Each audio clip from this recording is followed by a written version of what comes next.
పరిశుద్ధులైన ప్రేమగల తండ్రి, కృపగలైన నీ ఉన్నతమైన ప్రేమ నాశనం చెల్లించుకుంటున్నాం. మీరు ఇచ్చిన అవకాశాన్ని బట్టి స్తోత్రం స్తుతులు చెల్లించుకుంటూ నాయన ఈ సమయాన్న నీ పిల్లలుగా ఈ లోకంలో జీవించడానికి మీరు ఇచ్చిన అవకాశాన్ని బట్టి నేను ఆరాధించడానికి మీరు ఇచ్చిన సమయాన్ని బట్టి స్తుతులు స్తోత్రం చెల్లించుకుంటూ నాయన ఈ ఆరాధనలో మీరే మాతో ఉండి మీరే మహిమకంతా ప్రభావం పొందుకోమని ప్రార్థిస్తున్నాను.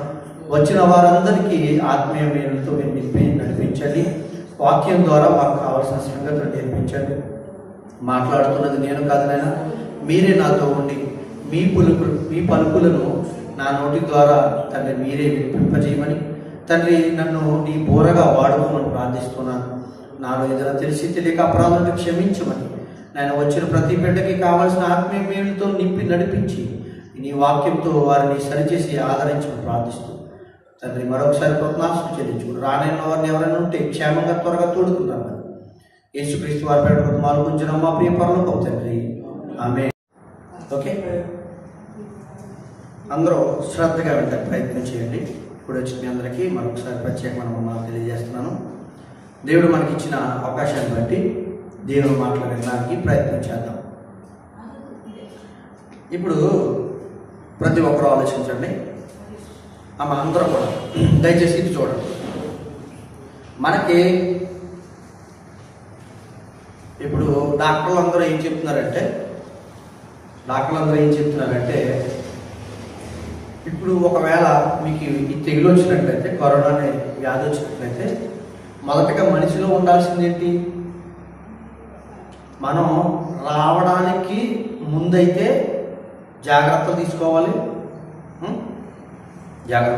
కదండి. మరొకటి ఏంటి? క్రైస్తవులుగా మనం ఏం చేయాలి? ప్రార్థన చేసుకోవాలి, భయభక్తులు కలిగి ఉండాలి కదా. తర్వాత ఒకవేళ పొరపాటున ఏదో పరిస్థితుల్లో వచ్చిన తర్వాత ఏం చేయాలి? గవర్నమెంట్ చెప్తుంది ఏంటి? ప్రభుత్వాలు కానీ చెప్తున్నాయి ఏంటి? ఆవులు పట్టుకోమంటున్నారు. ఇంకా అమ్మా ఎండలో ఉండమంటున్నారు. ఇంకా చెప్పండి, పర్వాలేదు. ప్రత్యేకంగా ఒక గదిలోనో ఒక ప్రాంతంలోనో ప్రత్యేకంగా ఉండండి, అందరితో కలవద్దు అంటారు. ఇంకా మనిషికి కావాల్సింది ఏంటి? అమ్మా ఇమ్యూనిటీ పవర్, శక్తి. ఇమ్యూనిటీ పవర్ అనొచ్చు, శక్తి అనొచ్చు. ఇంకా ఇంకేమైనా ఉన్నాయా అమ్మా? చెప్పండి. బలమైన ఆహారం తీసుకోమంటున్నారు. ఇంకేం కావాలి మనిషికి? మందులు వాడమంటున్నారు. ఇంకా ఏం కావాలి మనిషికి? ఇప్పుడు ఒక వ్యక్తి ఒక వాహనాన్ని స్పీడ్గా నడుపుతాడు అనుకో, అతనికి ఏముంటుంది? మొదటగా అనుభవం ఉండాలి, ధైర్యం ఉండాలి. ఇప్పుడు వ్యాధిని ఎదుర్కోవాలంటే కూడా మనకి ఏం కావాలంటున్నారు కదా. ఒక సంఘటన చెప్పనా? మన మధ్యన ఈ ప్రాంతంలో, మన ప్రాంతాల్లోనే జరిగింది ఏంటంటే ఇక్కడ కేసుదాస్ ప్రాంతంలో అనుకుంటా, నాకు ఎవరో చెప్పారు నేను. ఒక ఆమెకి ఇలాగే కరోనా వచ్చిందంట. వస్తే ఆమె హాస్పిటల్ తీసుకెళ్తారు కదా, వ్యాన్ వస్తారు కదా. హాస్పిటల్ తీసుకెళ్తున్నప్పుడు వ్యాన్ వచ్చిందంట. చాలామంది దాంట్లో కూర్చున్నారంట. ఒక 10 మందో 15 మందో నాకు తెలియదు. కొంతమంది అది పెద్ద బస్సులో ఈమెకి మొత్తం అవన్నీ డ్రెస్ అదంతా ఉన్నాయి కదా, అవి తొడిగి వాళ్ళ పిల్లలు బస్సు ఎక్కించిన తర్వాత ఆమె ఏమైందో తెలదో, ఆ బస్సు ఎక్కి కూర్చుని వాళ్ళందరూ చూసి భయపడిందో ఏంటో తెలియదు కానీ అక్కడే ఆ చైర్లోనే కూర్చుని చనిపోయినారు. మీరు విన్నారా ఈ మాట? వినలేదా? జరిగింది. నాకు ఎవరో చెప్పగానే ఉంది. అయితే ఆమెలో ఒకటి పొదువైంది. ఆమె మరణానికి ఒకటి పొదువైంది ఏంటంటే అంటే నేను మళ్ళీ తిరిగి రాగలననే ధైర్యం ఆమెలో లేదేమో. అయ్య బాబా ఎంతమంది ఉన్నారు, వీళ్ళందరూ ఏంటి, నాకు ఈ జబ్బు వచ్చేసింది, దీని నుంచి ఎలా బయటపడాలి, అసలు బ్రతుకుతానో లేదు అని భయపడిపోయిందా లేదా? భయపడిపోయింది. అయితే మనిషి ధైర్యంగా ఉంటే చూడండి, కొంతమంది సాహసాలు చేస్తుంటారు. ఎంతో ఎత్తు ప్రాంతం నుంచి తాడు కట్టుకుని దూకటం. ధైర్యం ఉండాలా లేదు? దానికి దూకేయగలరు మీరు? అమ్మా దూకలేము, భయం. అంటే ధైర్యం ఉండదు దానికి. మరొకటి చెప్పిన, ఫ్లైట్ అంటే ఎక్కడం ఎంతమందికి ఇష్టం? ఫ్లైట్ ఎక్కడం, ఒక విమానం, హెలికాప్టర్ ఎక్కడం ఎంతమందికి ఇష్టం చెప్పండి? అందరికి ఇష్టమే ఉంటుంది కదా. కానీ అది ఎగురుతున్నప్పుడు స్టార్టింగ్లో కొంచెం భయం పుడుతుంది, తెలిసిన విషయం. ఆ భయాన్ని ఛేదిస్తే ఏమవుతుంది మనకి? అప్పుడు ధైర్యంగా కూర్చుంటే ఏం చేస్తాం? ప్రశాంతవంతమైన ప్రయాణాన్ని కొనసాగిస్తాం, మరొక ప్రాంతానికి వెళ్తాం. మధ్యలో మనకి మొదటగా కావాల్సింది ఏంటంటే ధైర్యం. లేకపోతే ఏమవుతుంది? అయ్యో నేను ఎక్కలేను. కొంతమంది చూడండి, యాక్సిలేటర్ అంటారు, మెట్లు జరుగుతూ వెళ్తాయి కదా, అవి ఎక్కడికి భయపడతారు అన్నారు. అయ్యో నేను ఎక్కలేను రాను పక్క వెళ్ళిపోతారు. మెట్లు నడుచుకుంటూ మెట్లు ఎక్కుతారు. ఏం లేదు వాళ్ళు, అదే తింటుందా మనల్ని? చంపేస్తుందా? పోని చంపదో తినదు. అజాగ్రత్త వహిస్తే ఏమైనా దెబ్బలు తగలొచ్చేమో కదా. ఎక్కువ శాతం జాగ్రత్తగా కొంచెం ఆలోచించుకుని వెళ్తే, అది దాటి వెళ్తే కొంచెం ప్రయాణం ఈజీ అవుతుంది కదా. మరి క్రైస్తవులు ధైర్యం గురించి మనం మాట్లాడుకుంటున్నాం. ధైర్యము దేనికి నిర్వచనంగా ఉందంటే ఏమంటే, క్రైస్తవ్యంలో మొదటగా కావాల్సింది ధైర్యం.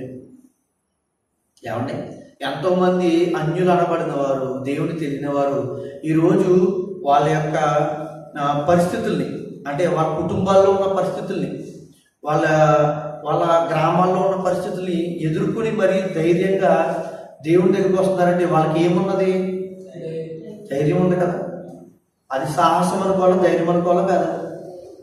ఏమంటే నిజంగా ఎంత మంచి ధైర్యము, ఎంత మంచి ధైర్యం. ఏమంటే నిజంగా మనిషికి కావాల్సింది మొదటగా ధైర్యం. పని చేయాలన్నా ధైర్యం ఉండాలి. ఒక ఇల్లు కట్టాలంటే ప్రసాద్ గారు ఉండాలా? ముందు డబ్బు ఉండాలనుకుంటారు. డబ్బు కంటే ముందు ధైర్యం ఉండాలి కదా. డబ్బు ఉన్నా కానీ అందరూ కట్టేయగలరా? అదనమాట. అంటే చాలా సందర్భాలు చాలా ఉంటాయి ఇలాంటివి.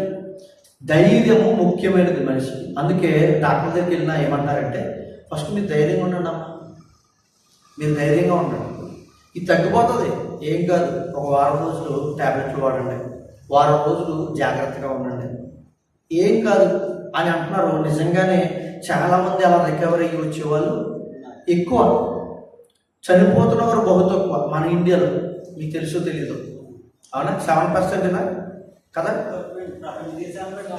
ప్రపంచ దేశాలతో ఆలోచిస్తే ఇండియాలో ఈ వ్యాధి బారిన పడి చనిపోయిన వారు తక్కువ. అది మనకి మంచిదనుకోవాలి. ఎలా అంటే దేవుడు మనకి ఇచ్చిన కృప అనుకోవాలి. మనం ఏం చేయాలంటే ఒకవేళ ధైర్యంగా ఉండాలి వ్యాధి విషయంలో. మరి దేవుడి దగ్గరకు వస్తే దేవుడు ఏమంటున్నాడు? దేవుడి దగ్గరకు వచ్చేటప్పటికి ధైర్యం గురించి దేవుడు ఏం మాట్లాడుతున్నాడు? బైబిల్ అంతట్లో సుమారుగా 70 సార్లు ధైర్యము అనే మాట రాయబడింది. సుమారుగా 70 సార్లు ధైర్యము అనే మాట. ఏమంటే ధైర్యం గురించి దేవుడు చెప్పగలిగాడు అంటే ఆయనకి ధైర్యం ఉందా లేదా? మొదటగా ఆలోచిద్దాం, దేవుడు ధైర్యం ఉందా లేదా? ధైర్యం లేకపోతే ఏమంటే ఎంతమంది ఎలాంటి వాళ్ళు పుట్టించాడండి దేవుడు. మనుషులు ఎలాంటి వారు ఉన్నారో ఈ లోకంలో. ఏమంటే ఒక అమ్మాయిని 5 చెరిచి చంపేస్తున్నారంటే నిజంగా ఇలాంటి వ్యక్తిని పుట్టించేటప్పుడు దేవుడికి తెలీదా అంటే మారతాడేమో, అవకాశం ఇద్దాం. అర్థమవుతుందా? తన స్వభావాన్ని, ఇప్పుడు మనిషికి దేవుడు స్వేచ్ఛ ఇచ్చాడు. స్వేచ్ఛను ఏం చేస్తున్నాడంటే దేవుడు తనకు అనుకూలంగా మార్చేసుకుంటాడు. దేవుడు మనిషిని స్వేచ్ఛాజీవిగా పుట్టించాడు ఈ లోకంలో. ధైర్యముతో ఏమంటే మూర్ఖత్వం, అది ధైర్యం అంటాం లేదు, మూర్ఖత్వంతో మనిషి మార్చేసుకుంటున్నాడు తన జీవితాన్ని. అయితే దేవుడు మొదటగా మనం బైబిల్ నుంచి ఆలోచించుకుంటూ వద్దాం. దేవుడు ధైర్యాన్ని ఇచ్చాడా భక్తులకు? మొదటగా దేవుడు భక్తులకు ధైర్యాన్ని ఇచ్చాడు లేదని ఆలోచిస్తే ద్వితీయోపదేశ కాండము, అక్కడ దేవుడు మోషేతో చెప్తున్న మాట, ద్వితీయోపదేశ కాండము 3వ అధ్యాయము, ద్వితీయోపదేశ కాండము 3వ అధ్యాయము 28వ వచనం చూడండి ఒకసారి. మోషేతో దేవుడు చెప్తున్నాడు, ఆయన వెళ్ళి చెప్పమంటున్నాడు. యెహోషువకు ఆజ్ఞ ఇచ్చి అతని ధైర్యపరచి దృఢపరచుము. అంటే యెహోషువలో ఏం లేదు ఆ సమయానికి. ఈ వాక్యాన్ని బట్టి మనం ఆలోచిస్తే ధైర్యము లేదు. ఎందుకంటే అక్కడ ధైర్యపరచుకుని మోషే చెప్తున్నాడు. ధైర్యం లేక ఆయన ఇబ్బంది పడుతున్నాడు. యెహోషువ నువ్వు వెళ్ళి అతను ధైర్యపరచు. ఇలాగే మరొక మాట చూద్దాం. యెహోషువ గ్రంథము 1వ అధ్యాయము 6-7 వచనాలు చూడండి. దేవుడు అంటున్నాడు, మీరు భయపడకండి. ఇక్కడ చెప్తున్న మాట చూడండి. మనకు కూడా దేవుడు చెప్తాడు ఇలాగే. ఆ రోజు నిన్ను విడువను, నిన్ను ఎడబాయను, నిబ్బరము కలిగి ధైర్యంగా నుండుము. మనతో దేవుడు చెప్తున్నాడు. మనం చాలామంది భయపడతాం. ఈ సమస్య వచ్చింది, ఈ సమస్యలో మనం ఎలా అధిగమించాలి, నాకు ఈ అనారోగ్యం వచ్చింది, ఈ అనారోగ్యాన్ని ఎలా నేను అధిగమించాలి, ఏమండి నాకు ఆర్థిక ఇబ్బంది వచ్చింది, ఈ ఆర్థిక ఇబ్బందిని ఎలా నేను అధిగమించాలి. ప్రతి ఒక్కరు అనుకుంటాం లేదా? ఏదో సమస్య వస్తుంది. మన జీవితం కూడా సరిపోలేనంత సమస్య వస్తుంది. తెలుసా తెలీదా మీకు? ఏమంటే మనం ఎంత కష్టపడినా దీన్ని తీర్చలేమేమో, ఎంత వైద్యం ఎంతమంది తిరిగినా ఇది తగ్గదేమో, ఎలాంటి పరిస్థితులు వస్తాయి. దేవుడు అంటున్నప్పుడు నిబ్బరము కలిగి ఉండండి, నేను నిన్ను విడువను, నిన్ను ఎడబాయను. దేవుడు ఇస్తున్నాడు ధైర్యం. మనం మనుషులైతే చాలామంది చూడండి, ఏడు పోతాడు అయిపోయినంత ఏమి లేదు, వాళ్ళు ఎముకలు ఉన్నాయి. కొంతమంది గురించి చెప్తుంటారు చూడండి, కిట్టగా చెప్తారు, లేకపోతే నిజమే చెప్తారు, లేకపోతే వాడిని విమర్శించడానికి చెప్తారు, అర్థం కాదు. కానీ కొంతమంది అయితే చూడండి, ఆడు ఇంకేమి లేదు చచ్చిపోతాడు అంటుంటారు లేదా? అంటే ధైర్యం ఇవ్వాల్సింది పోయి అధైర్యాన్ని చేకూరుస్తాడు. నిజంగా చాలామంది చూడండి, నీకేముందరా, నువ్వు చేయగలరా అంటే ఎలా ఎంత పనైనా కష్టపనైనా చేయగలుగుతారు కదా. అంటే బండి నేర్చుకునే వాడికి నువ్వు నేర్చుకోలేవు పడిపోతావు అంటా ఉన్నావు అనుకోండి, సైకిల్ తొక్కుతున్నావు వాడికి పడిపోతావు, సైకిల్ తొక్కున్నావు పడిపోతావు, నువ్వు దెబ్బలు తగిలితే సైకిల్ తొక్కున్నావు. ఏం చేస్తారు పిల్లలు? అమ్మ తెలుసుకోవాలి మరి ఏం చేస్తారు? అయ్యి బాబు పడిపోతాను మనం మొత్తం నేర్చుకోవడానికి మానేస్తాం. ఏం కాదు, పడితే చిన్న దెబ్బ తగులుతుంది, తొక్కు అన్నామంటే వాళ్ళు ఇంకా ధైర్యం తెచ్చుకుని నేను తొక్కగలను అని ధైర్యంగా తొక్కుతారు. మనం ప్రోత్సహించాల్సిన పోయి వాళ్ళని వెనక్కి పెట్టేసామనుకోండి, చేసుకోవాల్సింది నేర్చుకోవాల్సింది కూడా వాళ్ళు వదిలేస్తారు. అందుకే దేవుడు అంటున్నాడు, క్రైస్తవ జీవితంగా మనం బ్రతుకుతున్న మనకి దేవుడు ఇస్తున్న అండేటో తెలుసా? నిన్ను విడువను ఎడబాయను, ధైర్యం తెచ్చుకోమన్నాడు మనం. దేవుడు ధైర్యం తెచ్చుకోండి. ఏమండి చూడండి, ధైర్యం తెచ్చుకొని చాలామంది కూడా ఎలాంటి పరిస్థితుల్లో ధైర్యం తెచ్చుకోవాలన్నాడో తెలుసా? మనం భక్తుల్లోకి వెళ్ళి ఆలోచిస్తే మొదటి సమూయేలు గ్రంథము 19వ అధ్యాయము 6వ వచనం. ఇక్కడ భక్తుడు చేస్తున్న విషయం చూడండి. మొదటి సమూయేలు 19వ అధ్యాయము, ఏమండి 19వ అధ్యాయము 6వ వచనం చూడండి. సౌలు చెప్పిన మాట ఆలకించి యెహోవా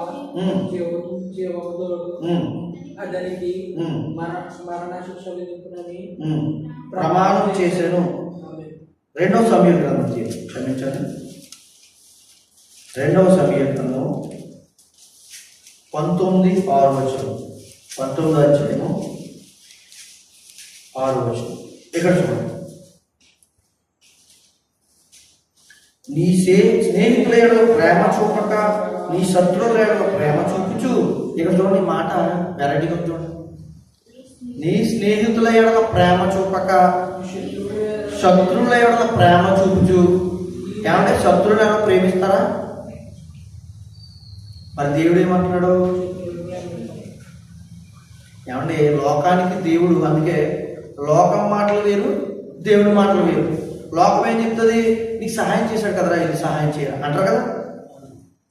నిన్ను ఎవడన్నా పడగొట్టాడు అనుకో, ఆడికి వెళ్ళి సహాయం చేస్తారా? ఎవరన్నా ఆడ నిన్ను మొత్తం తొక్కేశాడు, నిన్ను ఇలా చేశాడు, అప్పుడు ఆడికి సాయం చేస్తావు అంటారు లేదా? అయితే దేవుడు మాత్రం అలా మాట్లాడు. ఇక్కడ చూడండి, ఈ దినమున అధిపతులను సేవకులను నీకు ఇష్టజనులు కారని నీవు కనుపరిచింది. మేమందరము చనిపోయి అబ్షాలోము బ్రతికి ఉండినట్ల అది నీకు ఇష్టమగునన్న మాట ఈ దినమున నేను తెలుసుకొనుచున్నాను. ఇప్పుడు లేచి బయటికి వచ్చి నీ సేవకులను ధైర్యపరచుము. ఇక్కడ కుమారుడు కూర్చి దావీదు ఏడుస్తూ, అతని కుమారుడు చనిపోయాడు. అతను చేసిన పాపమును బట్టే జరిగింది. అక్కడ అర్థమవుతుందా? దేవుడు అన్యాయంగా ఎవరికి శిక్ష విధించడు. అర్థమవుతుందా? తను చేసిన పాపాన్ని బట్టే. ఇక్కడ కుమారుడు చనిపోతే దుఃఖిస్తూ ఉండిపోయాడు దావీదు, బయటికి రావట్లేదు గదిలోంచి. అప్పుడు మాట్లాడుతూ నువ్వు వచ్చి నీ సేవకులు ధైర్యపరచు. దావీదుతో మాట్లాడుతున్న మాట, నువ్వు వచ్చి నీ సేవకుల్ని ధైర్యపరచు. ఎందుకు? నువ్వు ధైర్యపరచకపోతే వాళ్ళు ఏమైపోతారు? వాళ్ళు ఇంకా దుఃఖంలోకి వెళ్ళిపోతారు. ఏమండి, నిజంగా ఇక్కడ చూడండి, స్నేహితుల ఎడల ప్రేమ చూపక నీ శత్రువుల ఎడల ప్రేమ చూపుచు ఈ దినమున అధిపతులను సేవకులను నీకు ఇష్టజనులు కారని నీవు కనపరిచితివి. ఏం చేస్తున్నాడంటే శత్రువుల ఎడల కూడా ప్రేమ చూపుతూ ఉన్నాడు. ఆ విధానాన్ని బట్టి చెప్తున్న మాట. అయితే దేవుడు చెప్తుంది ఏంటంటే శత్రువులను కూడా ప్రేమించమంటున్నాడు, వారికి అన్నం పెట్టమన్నాడు. తెలుసా? శత్రువులను కూడా అన్నం పెట్టమంటున్నాడు. తెలుసా? చాలా సందర్భాలు ఉన్నాయి బైబిల్ ఇలాంటి విషయాలు. ఒక శత్రువు వచ్చినప్పుడు ఎవరైనా ఏమనుకుంటారంటే వాడి దగ్గర రాకుండా దూరపరచాలని అనుకుంటారు. ఒకనొక సందర్భంలో ఒక రాజ్యము వచ్చి ఇశ్రాయేలు మీద పడుతున్నప్పుడు వాళ్ళు దేవుడిని అడిగినప్పుడు, అప్పుడు దేవుడి సేవకుడు ఏం చెప్పాడు తెలుసా? వాళ్ళందరూ తీసుకొచ్చి వాళ్ళని హతం చేయొద్దు, వాళ్ళందరూ తీసుకొచ్చి ఆహారం పెట్టి వాళ్ళని పంపండి అంటే, తర్వాత జరిగింది ఏంటో తెలుసా? ఆ శత్రు సమూహం ఎవరైతే వీళ్ళని పడగొట్టాలని వచ్చారో, ఎప్పుడైతే వీళ్ళు ఆహారం పెట్టి భోజనాలు పెట్టి పంపారో, ఏమంటే తర్వాత ఎప్పుడు కూడా ఇశ్రాయేల్ రాజ్యం మీదకి వాళ్ళు తిరుగుబాటు చేయలేదంట. ఏమైపోతుంది? శత్రుత్వం మారిపోయింది, స్వభావాన్ని మార్చేసుకుంది. అది బైబిల్లో ఉందండి, వచనాలు నేను చూపిస్తున్న తర్వాత ఒకసారి. ఏమంటే ఇప్పుడు మనం మాట్లాడుకున్నది ఏంటంటే ధైర్యం. ఏమంటే సేవకులను కూడా ధైర్యపరచాలా అంటే ధైర్యపరచమని చెప్తున్నాడు. ఎందుకంటే దావీదు కుంగిపోయి ఉన్నాడు. ఏమంటే దేవుడేమో ధైర్యపరుస్తూ ఉంటే మనుషులు ఏం చేస్తారంటే అధైర్యాన్ని చేకూరుస్తారు కదా. చూద్దాం. అయితే నిజంగా మనం ధైర్యం కలిగి ఉండాలంటే, మనిషిగా మనం ధైర్యం కలిగి ఉండాలంటే మొదట మనలో ఏముండాలి? ఇప్పుడు వరకు ఏంటంటే దేవుడు ధైర్యం ఇస్తాడు, ధైర్యాన్ని మనకి ఆయనే ఇస్తాడు, ధైర్యంగా మనల్ని పోషిస్తాడు, నడిపిస్తాడు. మనకి ఏ ఇబ్బందులు వచ్చినా, ఒక అనారోగ్యాలు వచ్చినా మనల్ని ధైర్యంగా నిలబెట్టేది ఆయనే అని మనం తెలుసుకుంటున్నాం కదా ఈ వచనాలను బట్టి. అయితే ధైర్యం మనకి దేవుడు ఇవ్వాలంటే మనం ఎలా ఉండాలి? ఇది ముఖ్యమైనది కదా, అంతే కదండి? అవునా కదా? సరే చూద్దాం. సామెతల గ్రంథం 14వ అధ్యాయం 26వ వచనం. సామెతల గ్రంథం 14వ అధ్యాయము 26వ వచనం. యెహోవా యందు భయభక్తులు కలిగి ఉండుట ఎలా వస్తుందండి ధైర్యం మనుషులకి? ఎలా వస్తుంది అంటున్నాడు దేవుడు? దేవుని యందు భయభక్తులు కలిగి మీరు ఉంటే. భయభక్తులు అంటే ఏంటి అర్థం? భయము భక్తి అంటే అర్థం ఏంటి? ఏంటి ఆజ్ఞలు? దేవుని ఆజ్ఞ ఏంటి? భయం భక్తి అంటే దేవుని ఆజ్ఞను పాటించడం. ఓకే, కరెక్టే. అంటే ఏంటి దేవుని ఆజ్ఞ అంటే ఏంటి? దేవుని ఆజ్ఞ ఇచ్చాడు, నన్ను ఆరాధించండి అన్నాడు, ఆరాధించాలి.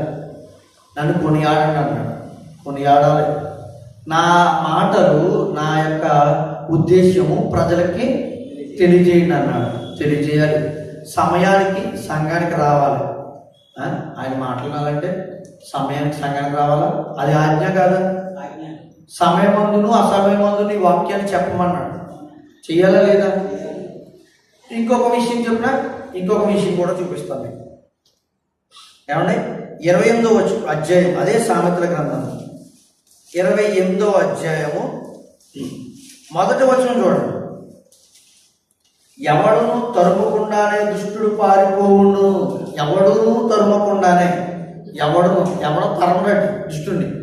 అంటే దేవుడికి ఇష్టం కాడు, వాడు తన స్వభావాలతో ఈ లోకంలో బ్రతుకుతున్నవాడు, దేవుడు అంటే వ్యతిరేకంగా ఉంటున్నవాడు, దేవుణ్ణి విమర్శిస్తున్నవాడు, దేవుణ్ణి నీచంగా చూస్తున్నవాడు, నిజదేవుడు. అలాంటి వాడు ఎవడంటే దుష్టుడు ఎవరు తరమకుండానే దుష్టుడు పారిపోతాడు. నీతిమంతులు, చదవండి, నీతిమంతులు సింహము వలె. సింహం దగ్గరికి ఎవరైనా కాలకృష్ణ వెళ్తారా? సింహం దగ్గరికి అంటే గ్రామ సింహం దగ్గరికి వెళ్ళలేదు. గ్రామ సింహం అంటే ఏంటి తెలుసా? వెళ్తారా ధైర్యంగా? తెలియని కుక్క దగ్గరికి. కుక్క ఉన్నది జాగ్రత్త అని బోర్డు ఉంటుంది కదా. కుక్క అంటే మనకేంటి, మనం దానికంటే ధైర్యవంతులు వెళ్ళిపోతా గేడి తీసుకుని తొనకలుగా పీకెత్తాయి కుక్కలు. గ్రామ సింహం దగ్గరే లేరు, సింహం దగ్గర అసలు లేదు. ఒకవేళ సింహం వల్ల ధైర్యంగా ఉండాలంటే మనలో ఏముండాలి? దేవుడి ఎదుట ధైర్యంగా మనం ఉండాలంటే మనలో ఏముండాలి? చదవండి, చదవాలి. కాదమ్మా, అక్కడే ఉంది ఆ వచనంలోనే. నీతిమంతులు సింహము వలె ధైర్యంగా ఉంటారు. నీతిమంతులు అంటే అర్థం, ఒకటి లాభాన్ని మనం పొందుకోవడానికి ఇష్టపడకూడదు, నీతి అంతేనా? ఒకరిని శ్రమ పెట్టకూడదు, నీతి, దేవుడి నీతి. ఒకరిని నోటితో నీకు ఇచ్చక మాటలు కానీ, నీ ఇష్టమైన మాటలు కానీ, ఒకరితో ఇష్టంగా అదే ఒకరినేమో విమర్శిస్తూ ఒకరినేమో ఇష్టపడుతూ ఈ విధమైన మాటలు మాట్లాడకూడదు. నీతిమంతులు చేయాల్సిన పనులు ఏంటి చెప్తున్నాడు. ఏమంటే మనం ఏదైనా పని చేస్తున్నామనుకో, స్వలాభాన్ని అధికంగా ఆశించి చేయకూడదు. అర్థమవుతుందా? ఇది నీతి, దేవుడు చెప్పిన నీతి. లోకం నీతి ఏంటి? చెప్పండి. ఒకటి పడగొట్టైనా ఒకటి పెట్టాలి లేనివాడికి. ఇది లోకం నీతి. దేవుడి నీతి ఇలాంటిది కాదు. దేవుడి నీతి అలాంటిది కాదు. నువ్వు కరెక్ట్గానే ఉండు, అది పేదవాడైనా ధనికుడైనా కానీ ఒకటే చెప్పు, నిజం ఒకటే మాట్లాడు, సరైన విధంగానే ఉండు. ఇక్కడ కొంతమంది చూడండి, గొప్పలు వచ్చినప్పుడేమో అయ్యోపోయి వాళ్ళు వచ్చారు వీళ్ళు వచ్చారని చాలా ఆహ్లాదకరంగా ఆనందంగా ఉంటారు. సంఘాలు పాస్టర్తో సహాయం నేను చెప్తున్నాను, నేను చూశాను, నిజమండి. గొప్పోళ్ళు ఎమ్మెల్యే ఎంపీయో అంటే ఎమ్మెల్యే వస్తేనే ఎంతో ఆనందంగా రిసీవ్ చేసుకుంటారు. అంటే సంఘంలో విశ్వాసం వస్తున్నప్పుడు ఎందుకంటే అంత విశ్వాసం అంత ఉండదు. ఏం లేదు, వాళ్ళు భేదాలు చూసే పరిస్థితి ఉంది. అక్కడ అతనిలో ఏం లేదనుకోవచ్చు మనం. నీతి లేదు, అర్థమవుతుందా మీకు? నీతి లేకపోవడం చేతనే చాలామంది అంటే భయపడుతూ ఉంటారు. అందుకనే నీతిమంతుడు సింహము వలె. ఒక సింహం ఎలా గర్జిస్తుంది మనం టీవీలో లేకపోతే న్యూస్లో నట్టులో చూడటమే. నిజంగా చూసామా సింహాలని? జూలో చూసిన వాళ్ళు ఉంటారు, నేను చూసాను జూలో. నిజంగా ఎదురుకుండా పడదా మనకి ఎప్పుడైనా సింహం? పడతాయి మన పరిస్థితి ఇంకంతే, ఇంకేమి లేదు. చూడండి, ఇప్పుడు పుల్లు వచ్చిందంట, ఏదో ప్రాంతంలోనూ పుల్లు తిరుగుతున్నాయని హెచ్చరికలు చేశారు. అది తిరుపతిలో రాత్రులంట పుల్లు సింహాలు ఈ ఎలుగుబంట్లు తిరుగుతున్నాయంట, జాగ్రత్తగా ఉండండి అని చెప్తున్నారు. నిజంగా మనం నీతిమంతులుగా బ్రతికితే దానియేలు ఏమయ్యాడండి? సింహాల భవనంలో వేసేసారు దానియేలుని కదా. ఏమంటే ఏమైంది? సింహం ఏం చేయగలిగిందా? ఎంతో ఆకలి కలిగి ఉన్నాయంటాయి తెలుసా మీకు? సింహాలు చాలా రోజుల నుంచి వాటికి ఆహారం లేదంట, అలా పడేస్తే కింద పడిలోగా తినేస్తాయంట మనిషిని. అంత ఆకలిగా ఉన్నాయంట పెద్ద పెద్ద సింహాలు. అవి ఏం చేసినాయి తెలుసా? నోరు మూసి కూర్చున్నాయి. అంటే దానియేలులో ఏముంది? ధైర్యం ఉంది, నీతి ఉంది. మనం నీతిమంతులుగా బ్రతకాలంటే, మనం ధైర్యవంతులుగా ఉండాలంటే మనలో ఉండాల్సింది ఏంటంటే నీతి. అర్థమవుతుందా? నీతి లేని వాడి దగ్గర ధైర్యం ఉండదు కదా, అవునా కదా? మీరు ఊహించుకోండి, లంచం తీసుకున్నవాడు ధైర్యంగా ఉంటాడా? ఎవరొచ్చి పట్టేసుకుంటాడో. అదే నీతిగా నిజంగా కరెక్ట్గా అన్నీ ఉన్నాయి, సంతకం పెట్టాలి, కరెక్ట్గా ఉన్నాయని పెడతాడు. లేదు ఏదో తేడా ఉంటే నేను డొప్పిస్తానండి, మీ సంతకం పెట్టనంటే కుదరదు, నాకు ఇది చేసుకున్నాడు కరెక్ట్గా, అప్పుడు నేను సంతకం పెడతానన్నాడు అనుకోండి. అతనిలో ఏముందని అనుకుంటాం? నీతి ఉంది. నీతి ఉంది కాబట్టి ధైర్యంగా మాట్లాడుతున్నాడు. నాకు ఏం కుదరదండి, ఇది కరెక్ట్గా అప్లికేషన్ ఇవన్నీ కరెక్ట్గా ఉంటేనే నేను సంతకం పెడతానన్నాడు అంటే అతను ధైర్యంగా మాట్లాడుతున్నాడు.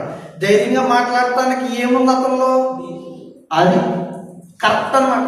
నీతిగా ఉన్నాడు కాబట్టే ధైర్యంగా మాట్లాడగలుగుతున్నాడు.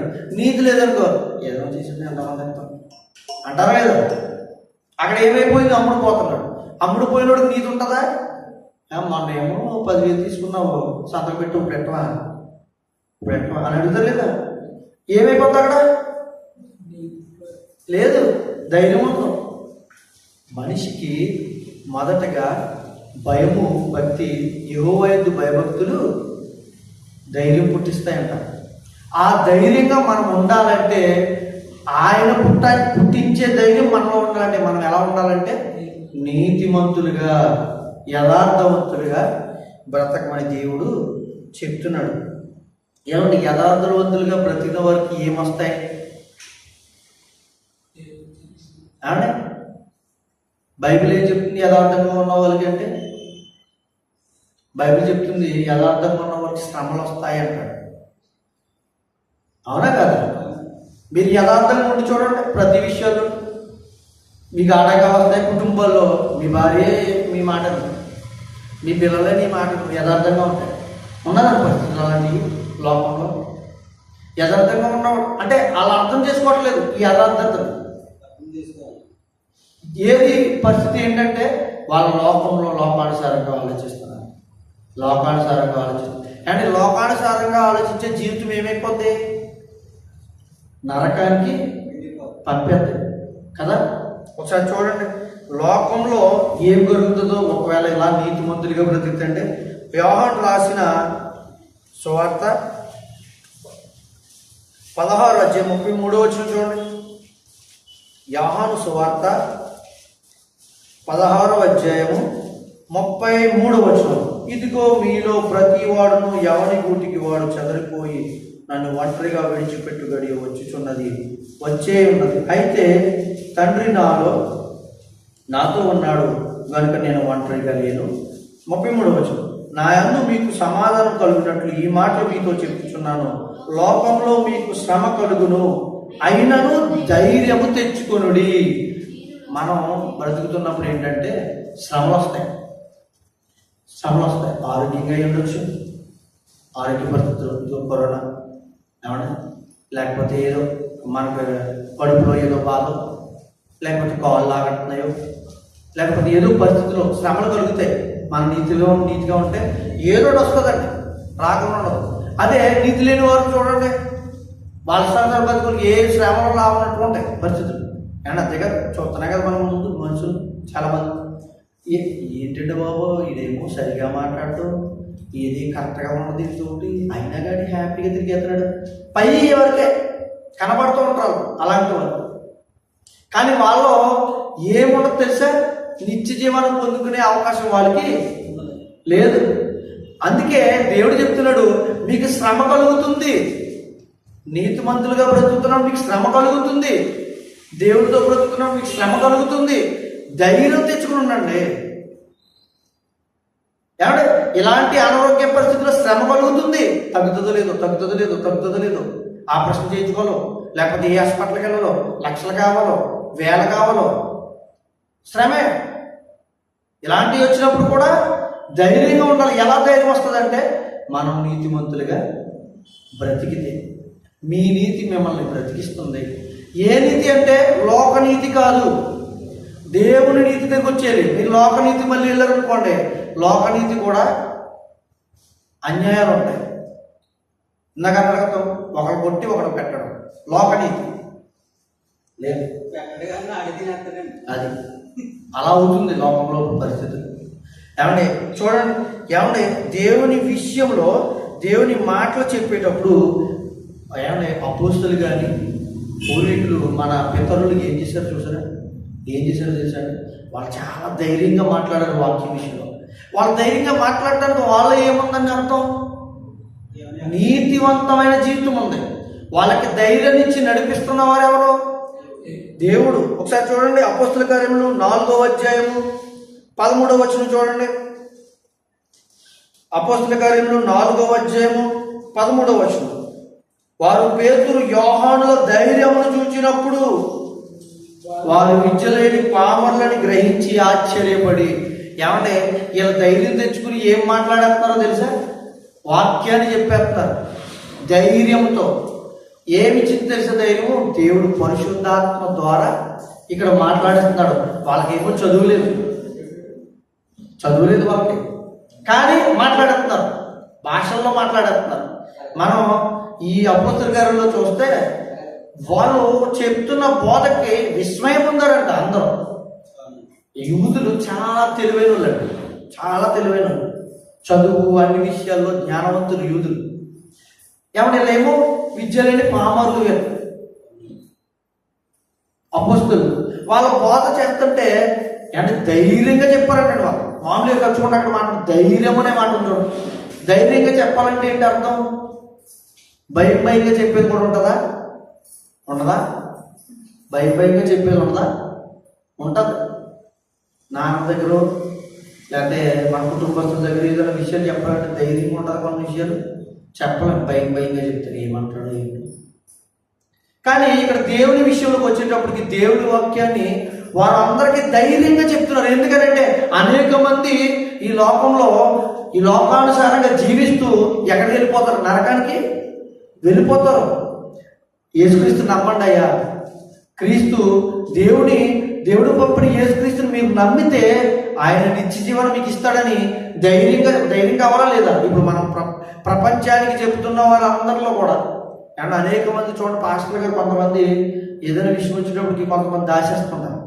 చెప్పకూడదండి వాళ్ళకి, అలా ఉండకూడదు. ఏది చెప్పాలో మనకు డబ్బులు వస్తాయని చూసుకుంటాం, లేకపోతే ఏదో వస్తుందని ఆలోచించామనుకో, ఏమంటే స్వలాభాన్ని ఆర్జించామనుకో, దేవుల్లో మనకి ఏముండదు. అది చాలామంది ఏం కాదు, మనం ఎవరికి చెప్పేది వాడు చెప్పాలనుకుంటారు. కొంతమంది ఎవరి దగ్గర మాట్లాడే మాటలు వాడి దగ్గర మాట్లాడాలంటారు. అవునా? ఎవరి దగ్గర మాట్లాడే మాటలు కాదు, దేవుడి మాటలు ఎవరి దగ్గరైనా ఒకే విధంగా మాట్లాడాలి. అది అవునా కదా? ఎవరి దగ్గర మాట్లాడటం కాదు, ఎవరి దగ్గరైనా దేవుడి మాటలు ఒకటే మాట్లాడాలి. ఏమంటే డబ్బుకు లోపడకండి అని చెప్పాలనుకో, ఉన్నవాడి దగ్గర అదే మాట మాట్లాడాలి, పేదవాడి దగ్గర అదే మాట మాట్లాడాలి. ఉన్నవాడు డబ్బులు ఇస్తాడు కదా, లేకపోతే ఆడలో కూడా వ్యాపారం చేసుకుంటాడు కదా, ఇలా మాట్లాడకూడదని అనుకున్నాం అనుకో, ఏమవుతుందండి? దేవుని నీతిని స్వలాభానికి తిప్పుకున్నాడు. అప్పుడు ఏమవుతాం? మన నీతి పరులము కాము. నీతి పరులకి పరలోకంలో చోటు ఉందా? లేదే. ఏమన్నా అందుకనే ఇక్కడ అపోస్తలులు ధైర్యంగా చెప్తున్నారంట, ధైర్యంగా. ఏమంటే చూడండి, మరొక మాట చూడండి. అపోస్తల కార్యములు 14వ అధ్యాయం 3వ వచనం చూడండి. అదే అపోస్తల కార్యములు 14వ అధ్యాయము 3వ వచనం. కాబట్టి వారు ప్రభువును అనుకొని, ఏమంటే మనకి ధైర్యం కావాలంటే ఎవరి మీద ఆధారపడాలి? దేవుని మీద ఆధారపడాలి. చూడండి, యేసుక్రీస్తు వారి మీద ఆధారపడ్డారు. మనం ఎవరి మీద ఆధారపడుతున్నాం? మనకున్న డబ్బు మీద ఆధారపడుతున్నాం మేము. చాలా మంది చూడండి, ఇంతకుముందు నిజంగానే కరోనా ముందు చాలా మంది అలా అంటున్నారు, డబ్బు ఉంది ఏ జబ్బు వచ్చినా తగ్గిపోతుంది, ఏ దేశం ఇంతకుముందు కూడా ఇప్పటికి ఏ దేశం వెళ్ళి తగ్గించేసుకోవచ్చు. ఇప్పుడు ఏమైంది? అయ్యో ఇప్పుడు వచ్చేద్దు. ఇంకోటి చెప్పనా, మొన్న నాకు తెలిసిన సహోదరుడు, నా స్నేహితుడు ఒక ఉన్నాడు. ఆ అబ్బాయి అన్నాడు, మేము వెళ్తుంటే ప్రయాణంలో వాళ్ళ ఎక్కడికో ఏదో ప్రయాణం మీద వెళ్ళాం, పని మీద వెళ్తే అక్కడ ఫోన్ వచ్చింది, మీ చిన్నానికి కరోనా వచ్చిందన్న. కరోనా వచ్చిందంటే ఎలా వచ్చింది? ఇదేంటి? మా చిన్నానేమో ముందు నుంచే ట్యాబ్లెట్లు వాడేస్తున్నాడట. అంటే ముందు నుంచే ట్యాబ్లెట్లు వాడేస్తాడట. అక్కడ అక్కడ అక్కడ అక్కడ అక్కడ దగ్గర రాకండి, బాగాలేదు పరిస్థితులు అంటున్నాడట.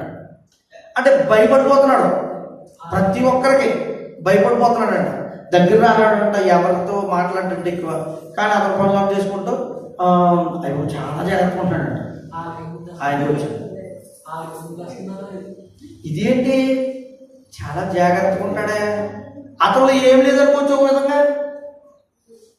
అంటే అది అర్థమవుతుందా? మనలో ధైర్యము లేని తత్వం పరిస్థితి ఏం చేస్తుందో తెలుసా? అంటే ధైర్యం లేకపోవడం వచ్చిందని కాదు, మొదటగా అజాగ్రత్త కూడా ఉంటుంది.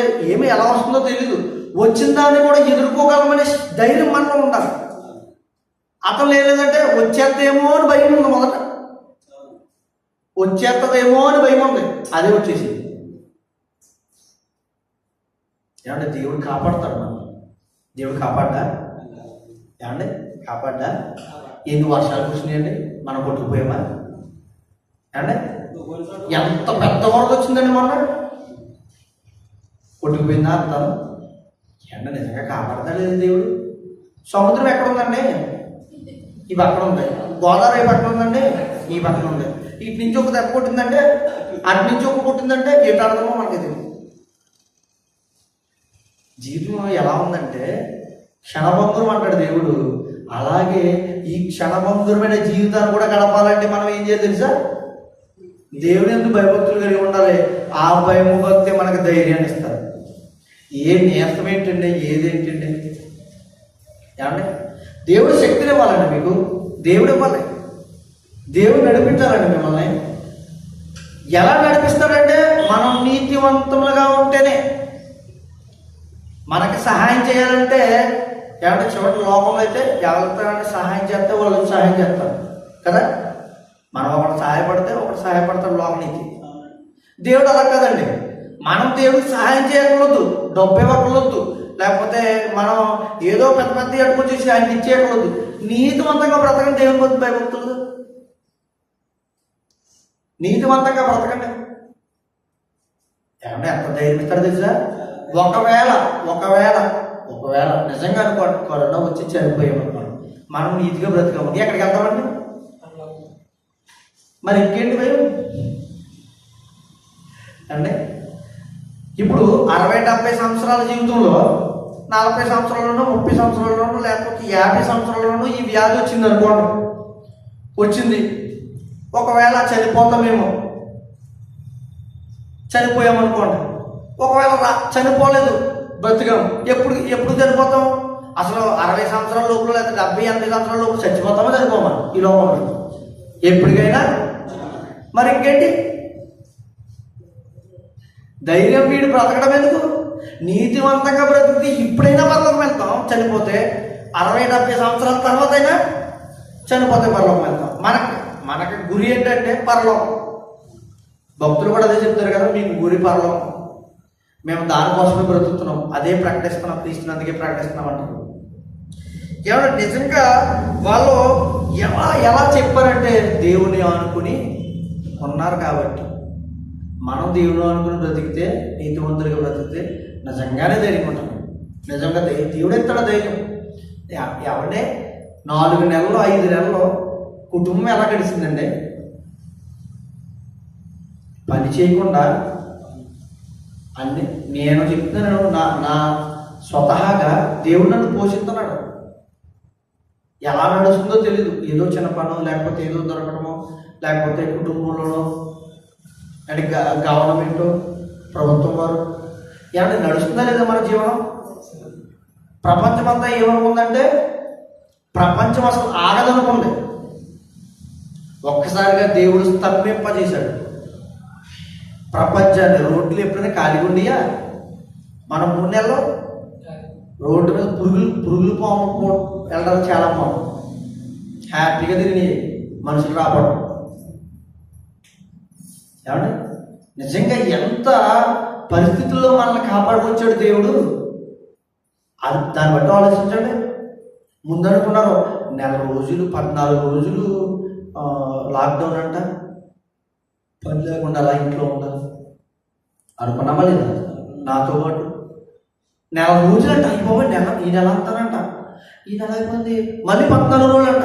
ఎలా 3 నెలలు గడిపొచ్చారంట. అలా 3 నెలలు బ్రతకమలేదు ఇంట్లో ఉండి, 4 నెలల నుంచి ఏదో కొద్దిగా అటు ఇటు వెళ్ళడం జరిగింది కదా. అంటే ధైర్యంగా మనం ఉండడానికి దేవుడు మనకు అవకాశం ఇచ్చాడు లేదా? బ్రతికమా లేదా? ఎందుకని ఎలా బ్రతికమంటే దేవుడిచ్చిన ధైర్యం, దేవుడిచ్చిన అవకాశం. ఇవన్నీ ఆలోచించుకోవడం, ఇవన్నీ ఆలోచించుకుంటూ వెళ్ళాలి మన జీవితంలో. పెళ్లి చేయగలమా లేదా, పెళ్లి చేయగలమా లేదా అనుకుంటారు పిల్లలు. అంటే జరుగుతున్నాయి ఇలా సందర్భాలు.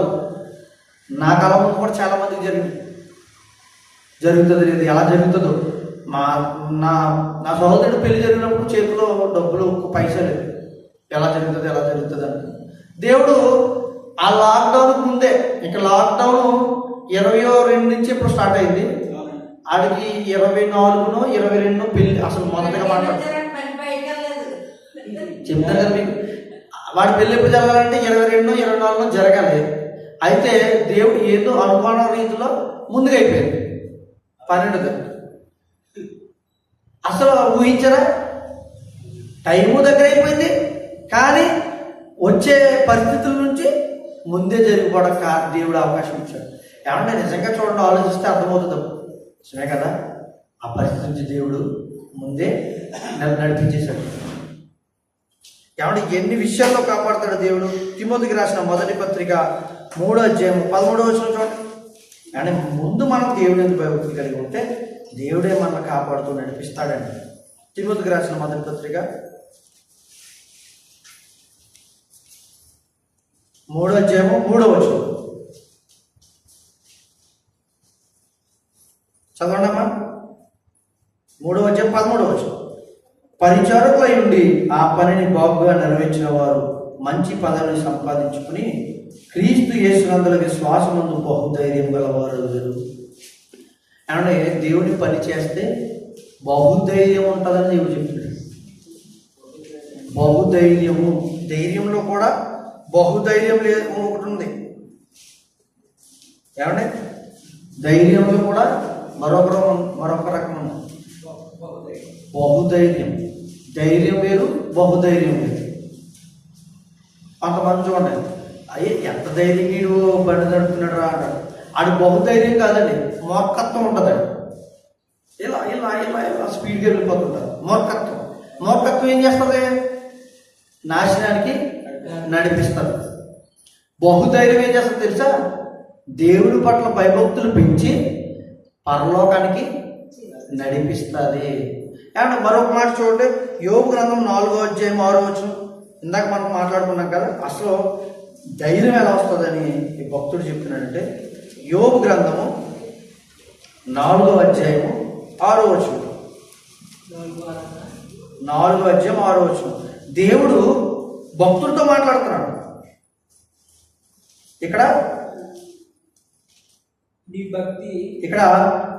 దేవుడు కాదు, ఒక వ్యక్తి మరొక వ్యక్తితో మాట్లాడుతూ, మరొక వ్యక్తితో మాట్లాడుతూ చెప్తున్నాడు, నీ భక్తి నీకు ధైర్యం పుట్టింపదా. అంటే భక్తి ధైర్యం పుట్టిస్తుందా లేదా?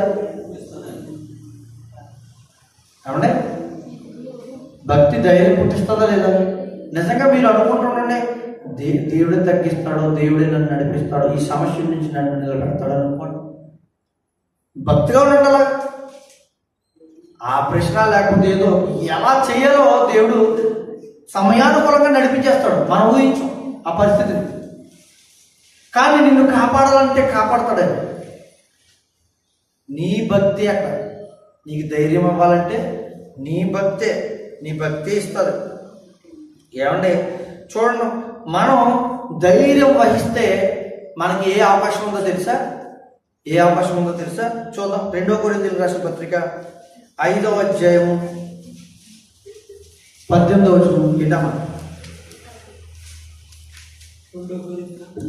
2వ కొరింథీయులకు రాసిన పత్రిక 5వ అధ్యాయము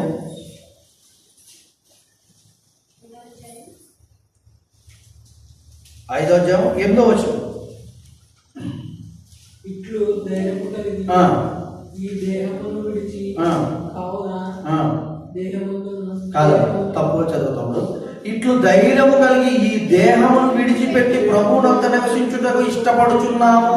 భక్తులు చెప్తున్నారు, ధైర్యము కలిగి శరీరాన్ని విడిచిపెట్టాలి. మీకు ఒకటి తెలుసా, చనిపోవాలంటే చాలా మంది భయపడతారు. మరణం వస్తుందంటే భయపడతారా లేదా? భయపడతారా లేదా? ఇప్పుడు చాలా మంది భయపడ్డావా లేదా? కానీ దేవుని యందు భయభక్తులు కలిగి ఉంటే ఎలా ఉంటారో మరణమైన. చదవండి, ఇక్కడ చెప్తున్నాడు కదా 8వ వచనంలో, చదవండి. ఇట్లు ధైర్యము కలిగి ఈ దేహమును విడిచిపెట్టి ప్రభువునొద్ద నివసించుటకు, పరలోకానికి వెళ్ళడానికి, అక్కడ జీవించడానికి ధైర్యం ఉంటేనే ఇష్టపడతాం. అంటే ఈ శరీరాన్ని వదలాలన్నా మీకు ధైర్యం ఉండాలి. ఈ ధైర్యం ఇవ్వాలంటే ఎవరు ఇస్తారు మీకు? దేవుడే. అర్థమవుతుందా? మీకు అర్థమవుతుందా? అంటే ధైర్యం కలిగి ఉండాలంటే మనం దేవుని యందు భయభక్తులు కలిగి ఉండాలి. ఆ ధైర్యాన్ని దేవుడే ఇస్తాడో. ఈ శరీరాన్ని వదిలి దేవుడి దగ్గర ఉండడానికి కూడా, ఈ శరీరాన్ని వదిలిపెట్టడానికి కూడా మనిషికి ధైర్యం ఉండాలి. ఎప్పుడు ధైర్యం ఉంటుందంటే నీతిమంతులుగా బ్రతికితే, భయభక్తులతో మాత్రమే. ఏమండి, అర్థమవుతుంది కదా? చాలామందిని చూస్తే ఇప్పుడు ఇంకా కూడా చాలామంది భయపడుతూనే ఉన్నారు. చాలామంది అంటే లోకంలో ఇప్పుడు ధైర్యం కలిగిపోయింది, లోకంలో ధైర్యం వచ్చేసిందండి. ఏమంత రాదు. నేను ఒక అతను అంటున్నాడు, ఏంటి, ఒక పెగ్గు తాగుతానంట ధైర్యం వచ్చిందంట. పెగ్గు తాగకపోతే ఏం లేదు, ఆయనలో ఏమైపోతాడో భయం ఉంది. అక్కడ చనిపోతాడని భయం. అంటే ఆ పెగ్గు తాగితే ఏమవుతుంది? చావునైనా ఏం చేయలేదండి. ఏం చేస్తుంది? ఇంకేం తెలుసు? మొత్తులో ఉంటాయి. అంటే మొత్తులో ఉంటే ఏం తెలుస్తుందండి? కానీ చనిపోయిన తర్వాత ఎక్కడికి వెళ్ళిపోతాడన్నా? నరకానికి వెళ్ళిపోతాడు. అక్కడ ఏముండదు, అతనిలో ధైర్యము లేదు కదా. మరి నరకానికి వెళ్ళిపోతే ఏమైపోతామండి? ఎన్ని బాధలు పడాలండి ఈ ఆత్మ, ఎన్ని ఇబ్బందులు పడాలండి. పోయి తప్పించి కూడా ఉన్నాడు అక్కడ. భూమి మీద అయితే తప్పించడానికి ఎవరు ఉంటాం. ఏ బాధ వచ్చినా, ఇబ్బంది వచ్చినా, ఏదైనా కష్టం వచ్చిందనుకోండి, అన్నదమ్ములు, లేకపోతే అక్క చెల్లెళ్ళు, లేకపోతే సహోదరులు, లేకపోతే తల్లిదండ్రులు ఏ ఒక సహాయం చేస్తూ ఉంటారు మనకి. మరి అక్కడికి వెళ్తే అక్కడ అన్నదమ్ములు, సహోదరులు, చెల్లెళ్ళు, అక్కలు అక్కడే పక్కనే ఉంటారా మనకి? అసలు బైబిల్ ఏమని చెప్తుంది తెలుసా? ఈ శరీరాన్ని విడిచిపోయిన వాడికి అసలు వాడి గురించి ఏమీ తెలదంట. అర్థమవుతుందా? వాడి గురించి ఏమీ తెలదంట. అంటే ఎప్పుడు వరకు తెలుసు అంటే మనకు మరణించే వరకే తెలుసు. ఈ మరణాన్ని కూడా ధైర్యంగా ఎదుర్కోవాలంటే మనలో ధైర్యము ఉండాలి. ధైర్యం ఉండాలంటే మనం నీతిగాను, భక్తిగాను, దేవుని యందు బ్రతకాలి. మరొక మాట చెప్తాను. యోహాను రాసిన సువార్త పత్రిక, మొదటి పత్రిక, యోహాను రాసిన మొదటి పత్రిక 3వ అధ్యాయము 21వ వచనం. 3వ అధ్యాయము 21వ వచనం. ఇది చాలా ముఖ్యమైనదండి, చాలా ముఖ్యమైనది. ఇది మనందరికీ వర్తిస్తారు. చూడండి, ప్రియులారా, మీరు చదవండి. ప్రియులారా, మన హృదయము మన యందు దోషారోపణ చేయని యెడల, ఒక్క నిమిషమే, మన యందు, మన హృదయము మన యందు, మన హృదయం మన యందు దోషారోపణ చేయబెట్టండి. గ్లాసు ఉంది, దానిలో మందు ఉంది, తప్పు తప్పు, తాగొద్దు మనసులో వస్తుందా? మన హృదయం చెప్తుందా? ఫోన్లో ఎవరో తెలియని వాళ్ళు ఫోన్ చేశారు, అది తప్పు, మాట్లాడటం అవసరం లేదు, మాట్లాడద్దు, ఇది మంచిది కాదు, ఇది తప్పు, నిన్ను తప్పు దోవలో తీసుకెళ్ళిపోతుంది అంటే ఆనందంగా అనిపిస్తుంది. కానీ మనసులో ఏముంటుంది తెలుసా? ఒక చిన్న మెలికి ఉంటుంది. అవునా కదా? లేకపోతే ఏదో డబ్బుల విషయంలో ఎవరో మోసం చేస్తున్నారు, ఎవరో కనిపించిన డబ్బులు ఎందుకు మనకి కాదు, ఇచ్చేద్దాం, అని ధైర్యం కలిగి ఉండాలి. లేదు తీయకూడదు అని ఉంటారు చూడు మనసులో. తీసేసామనుకో ఏమనిపిస్తుంది? మన హృదయం మన మీదే దోషారోపణ చేస్తుందా చేయదా? చెప్పండి మీరు. ఆ తప్పు చేసావు నువ్వు, అది ఏదో చెప్పేస్తున్నావు ఇక్కడ, నన్నేనే కానీ నువ్వు ఆ తప్పు చేసావు, వాకింగ్ చెప్పేస్తున్నావు ఇక్కడ అని అందా నా హృదయం? అంటదందా? అలా ప్రతి ఒక్కరిని కూడా మన ఎవరికి వారి హృదయం దోషారోపణ చేయకపోతే చూడండి, చదవాలి మళ్ళీ. దోషారోపణ చేయకపోతే చేయని ఎడల దేవుని ఎదుట, ఏమన్నా దేవుని ఎదుట ధైర్యంగా ఉండాలంటే మీ హృదయం మీ మీద తప్పు చూపించకూడదండి. అలా అన్నారు కదా అని తప్పలేదు నేను చేసిన తప్పలేదు అనుకోకండి. నేను చేసిన తప్పలేదు అనుకోకండి. తప్పుని తప్పుగా తీసుకోవాలి. అక్కడ నీతిమంతుని ధైర్యం ఏంటో అర్థమవుతుందా? అంటే మనం దేవుని ఎదుట ధైర్యంగా నిలబడాలంటే, అంటే చనిపోబోతున్నాం, చావు వచ్చేసింది, ఇదిగో చావు మన ముందు ఉందా లేదా? వెనకాల ఉందని చావు దాటాలేదు. మనం చావులోకి వెళ్తున్నాం. ముందు ఎక్కడ ఉందో తెలియదు, ఎప్పుడు చనిపోతామో తెలియదు. ఒకవేళ దేవుని ఎదుట ధైర్యంగా, దేవుని ఎదుట ఎప్పుడు ఉంటాం మనం? చనిపోతే క్రీస్తు రెండో రాకడలో ఆయన ఎదుట నిలబడలేదా? అంటే అప్పుడు నిలబడాలంటే మనకి ఏముండాలి? ధైర్యం ఉండాలి. ఆ ధైర్యం మనకు కావాలంటే మన హృదయం మనల్ని గుచ్చి చంపకూడదు. అవునా?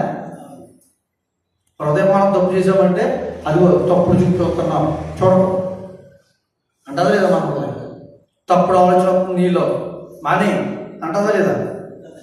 అది మన హృదయము మన మీద దోషారోపణ చేయకపోతే దేవుని ఎదుట ధైర్యం కలిగి ఉంటాం. ఎవరి సంఘంలో ఉండొచ్చు, లోకంలో ఉండొచ్చు, నీ ఇంటి దగ్గర ఉండొచ్చు, నీ పనివారి దగ్గర ఉండొచ్చు, నీ తోటి పనివారితో ఉండొచ్చు. ఏమన్నా నువ్వు ఎక్కడికి వెళ్ళినా ధైర్యంగా ఉండాలంటే నీ మనసు నీ మీద దోషారోపణ చేయకుండా ఉంటేనే. అలా మనం ఉంటున్నామా? అలా నీతిమంతులుగా మనం బ్రతుకుతున్నామా? అలా ఉండాలా లేదా? ఉండాలి. అప్పుడే దేవుడు మనకు సహాయం చేస్తాడు. ఏ శ్రమ వచ్చినా, ఏ ఇబ్బంది వచ్చినా నిన్ను కాపాడటానికి ఆయన కునుకడు నిద్రపోడు. ఏమంటే మనం రోజుకి ఎన్ని గంటల దగ్గర అవుతున్నాం చెప్పండి? ఎన్ని గంటల దగ్గర అవుతున్నాం మనం? 8 నుంచి 7 కానీ 10 గంటలు కానీ 12, 15 గంటలు కూడా నిద్రపోయి ఉన్నారు ఈ కరోనా టైంలో. తెలుసా? ఖాళీ ఎక్కువైపోయి. మరి దేవుడు కునుకడు. ఇలా పడుతుంది. ఇక్కడ వాక్యం వింటాం అని అంటారు. మాకు ఒక అన్న ఉన్నాడు, అలా అక్కడ వాక్యం చెప్తూ మంచి విషయంలో సబ్జెక్ట్లోకి వెళ్ళేటోడికి అంటుంటాడు. పగలంతా అసలు రెస్ట్ కూడా తీసుకోవడం. ఇంకా ప్రొద్దున తెల్లవారుజాములు ఎక్కుతాడు, సాయంకాలం వరకు ఉంటాడు. సాయంకాలం క్లాస్కి వెళ్ళామనుకో, లేదా ఏ మీటింగ్కి వెళ్ళామనుకో, అప్పుడు చెప్పుంటాడు. ఎందుకు? కుడుకుపోవడం.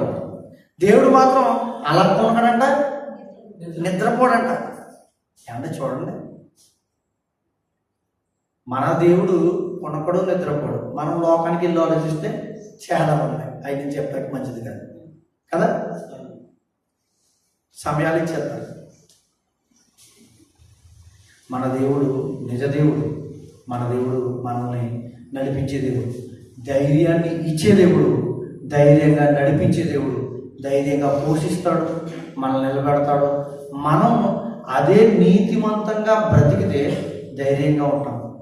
ఏమంటే నీతిమంతులుగా నడిస్తే దేవుని ఎదుట, ఏమంటే దేవుని ఎదుట ధైర్యం ఉండమంటే ఆలోచించండి ఎలాంటి పరిస్థితులు. మనం మాట్లాడిన కార్యక్రమాలన్నీ మన ముందు వచ్చేస్తాయి దేవుని దగ్గర. ఈ పక్కన తెర మీద చూపిస్తుంటారు, ఈ పక్కన మనం కూర్చుంటాం. జడ్జి గారేమో దేవుడేమో ఇక్కడ కూర్చుంటాడు అనుకోండి, ఆ పక్కన మనం కూర్చుంటాం, ఈ పక్కన మొత్తం అన్ని విషయాలు వస్తుంటాయి. నువ్వు పలానా ఉంటాయో, పలానా ఓడి నీదన్నావు, పలానా ఓడిని ఈ మోసం చేసావు, పలానా అయ్యి బాబు ఏ శిక్ష ఎక్కడో బాబు, నన్ను ఏ శిక్ష ఎక్కడో ఉండదా లేదా? లోకంలోనే ఏదో తప్పు చేసినాడు జైల్లో నిలబెట్టి జడ్జి గారి దగ్గర నిలబెట్టేటప్పటికి నువ్వేం చేసావు, లాయర్లు వాదిస్తారు, ఏ శిక్ష ఇస్తాడో భయం వచ్చాడు. అతను ఏముండదు, తప్పు చేస్తే ధైర్యం ఉండదు కదా. తప్పు చేయకపోతే ఏమంటాడు, అయ్యా నేను ఇలా చేశాను, ఇది నాకు తెలియదండి, ఇలా ధైర్యంగా చెప్తాడు కదా. అక్కడ అర్థమైపోద్ది. జడ్జిల కంట డైరెక్ట్గా చెప్పారంటే విషయాన్ని, ప్రవర్తన కూడా చూస్తారంట. సత్ప్రవర్తన కింద నిన్న 13 మంది మగవాళ్ళను 15 మంది ఆడవాళ్ళు రిలీజ్ అయ్యారంట నిన్న గాంధీ జయంతి రోజు. న్యూస్లో చెప్తున్నాడు. సత్ప్రవర్తన కింద అంటే వారి ప్రవర్తన జైలు అధికారులు గవర్నమెంట్ చూసిందా లేదా అంటే మంచిగా ఉన్నారు. వాళ్ళకి వేసిన శిక్షను తీసేసి వదిలేశారు. అంటే వాళ్ళు మంచిగా ఉంటున్నారు కాబట్టి. అంటే మన ప్రవర్తన కూడా దేవుడు చూస్తున్నాడా లేదా? చూస్తున్నాడు. మనం ఏం మాట్లాడుతున్నాము, ఎలా మాట్లాడుతున్నాము, ఎవరితో ఏ విధంగా ఉంటున్నాము, అసలు దేవుడు ఏ విధంగా ఉండమన్నాడో, మనం ఎలా ఉంటున్నాము, ఇవన్నీ క్యాలిక్యులేషన్ చేస్తూ ఉంటాడు దేవుడు. దేవుడు మన పన్నెండు తెలుసుడు మనం ఎలా ఉంటున్నామో రాసుకుంటూ ఉంటాడు. ఎలా చేస్తున్నామో, ఏ విధంగా ఉండాలో ఇవన్నీ జరుగుతుంటాయి. లాస్ట్కి తీర్పు వచ్చే సమయానికి చనిపోయిన తర్వాత వెళ్ళి దేవుని దగ్గర నుంచి ఉంటాం కదా, అక్కడ తెలుస్తుంది మొత్తం. అసలు నేను మంచోడిని నేను అనుకున్నప్పటికీ దేవుని దగ్గరికి వెళ్ళినప్పుడు మంచోడి కదా తెలిసిపోతుంది. అలా ప్రతి ఒక్కరిది. ఒకవేళ మనం దేవుని దగ్గర కూడా ధైర్యంగా నిలబడాలంటే ఇక్కడ నీతిమంతుడిగా, దేవుని యొక్క భయభక్తులుగా నాయన తండ్రి ప్రార్థించుకుంటూ ఆయన అడుగుతూ ఆయన దగ్గర ముందు జాగ్రత్తగా బ్రతికితే ఆయన ఎదుట ఎలా ఉంటాం? ధైర్యంగా. అంటే దేవుడి ఎదుట కూడా ధైర్యంగా ఉంటాం. ధైర్యంగా దేవుడు మంచి మాటలు మనకు గుర్తింపు చేశాడు. మనమందరం కూడా ఒకవేళ ఈ యొక్క వ్యాధి మనకు సోకినా, లేకపోతే మన పక్క వాళ్ళకి సోకినా, మన సమస్యల్లో, మన ఇబ్బందుల్లో మనం కూలిపోతున్నాం. దేవుడు ధైర్యాన్ని ఇస్తాడు. ఆ ధైర్యాన్ని పొందుకోవాలంటే మనం నీతిమంతులుగాను, దేవుని ఎదుట భయభక్తులుగాను ఉండాలని మీ అందరికి తెలియజేసుకుంటూ ఈ మాటలు ముగిస్తాను. చిన్న ప్రార్థన చేసుకుని ముగించుకుందాం. పరిశుద్ధమైన ప్రార్థన. నీ మాటలు ధైర్యాన్ని మమ్మల్ని పుట్టిస్తున్నాయి తండ్రి. నీతివంతంగా బ్రతకాలని ఆశ పుట్టిస్తున్నాయి. ఆ విధంగా బ్రతకగలిగే మనసులు మాకు ప్రేరేపించి బలపరిచి మీ పరిశుద్ధాత్మ సహాయంతో నడిపించి మనం ప్రార్థిస్తున్నాం. కూడా వచ్చిన ప్రతి ఒక్కరి పట్ల ప్రార్థిస్తున్నాం తండ్రి. మమ్మల్ని అందరినీ ఇంకా బలపరచండి, ఆత్మీయంగా స్థిరపరచండి, ఆత్మీయమైన మేలులతో నడిపించమని నాయన. ఈ జీవితం ముగింపుకు వచ్చినప్పటికీ ధైర్యంగా బ్రతకగలిగే మనసులను మాలో ప్రేరేపించమని, ధైర్యంగా ఉండగలిగే స్థితులను మాలో నడిపించమని, అట్టి జీవితాన్ని నీ వాక్యం ద్వారా నేర్చుకుంటూ నడుస్తూ ముందుకు సాగే జీవితం దయచేయమని ప్రార్థిస్తూ మా రక్షకుడు మీ ప్రియకుమారుడైన క్రీస్తు వారి పేట బ్రతిమాలుకుని వేడుకుంటున్నాను నా ప్రియ పరలోకపు తండ్రి. ఆమేన్. Thank you.